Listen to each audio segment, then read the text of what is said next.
Hi, my name is Mary Dowd, and today I'll be taking you through the process of planning and teaching a yoga class from the perspective of a yoga teacher. Alright, so picture a movie set. You've got directors, cameramen, a scriptwriter, maybe an intern running around with a clipboard. It's a lot of people running around for hours upon end just to create a film that's a couple hours long. Now, imagine a yoga studio. So you walk into the class and there's a dimly lit room and it's got pretty LED lights and you've got purposeful decorations, and all this helps you with the class. So at the beginning, you enter with cool wind down music, a shavasana, and then at the middle, you're met with challenges in the form of poses that you didn't know were difficult. And at the end, you have another cool wind down that's met with amazing music and dim lights. So both of these, my yoga class comes out to be an hour, but for both of these, there's a lot of hours of work that go behind it.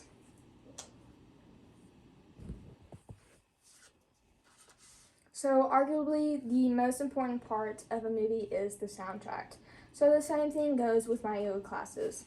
You know, The Breakfast Club, Twilight, Pitch Perfect, they're all iconic for their soundtracks, but in this one I will not be singing To Be Read in my hip hop yoga class. So the sound is so important behind your yoga class because it dictates the mood. So if you want a slower class, you want slower music, and if you want a faster class, like a power class, you want faster music. So for a hip-hop class, which is a power class, you might have a playlist filled with things more like Kanye West and Childish Gambino and J. Cole. So you have faster music for a more upbeat class. And then for a warm class, on the other hand, you might have songs from Mac Miller and Clairo and Coldplay. This is generally for a slower class and it's more cool, and it's generally for an older audience.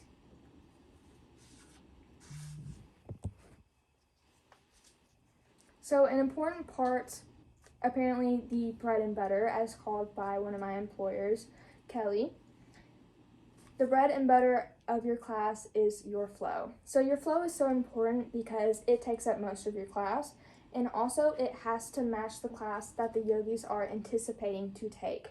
So if this is a warm class, you have to have a slower flow. That means holding poses longer and also slower music. And for a more warm class or a hotter class, you'll have poses like these, and so these are more difficult, and so for a power class, you'll add maybe sometimes reps with your difficult poses. And so the thing with this, especially for power classes, is you have to have more things in your flow to also match the time and the speed for your class. So this also adds to the preparation time, and all of this gives you a more intense workout for your audience. The main thing here is to cater towards your audience. So you are catering towards your audience when you're making your class, but what about when you're giving your class? So everything is made by you, but it's influenced by the yogis in the class. Feedback is very important, and it is verbal sometimes. One time I had one of my students named Mona. She told me in the middle of class that she just wanted to pose, so I went with it. But a lot of the time, feedback is nonverbal. And so this is, of course, physical. And so if you see someone like reaching for their water or their towel, or they took a corpse pose, you might want to go into a pigeon pose, which is a resting and stretching pose, so you can give your class a break. Also, the next thing you have to do when giving your class is reading your audience and their personalities. So for this, you may have people of one or two sports, maybe tennis or football. That's our usual as a Texarkana yoga. And so you might want to cater towards them and their needs for stretching and strengthening. but also men and women are your other categories. So with men, they usually want to work legs and often shoulders and arms, and women often want to stretch more and use their abs.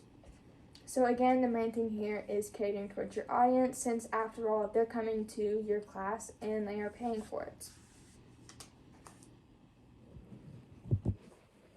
So overall, this truly is a production, and there's a lot of work that goes in behind it as far as planning your class and actually teaching your class. Our flows that seemingly go from pose to pose easily can be broken down into variables and interchanged to keep you guys to want to come back.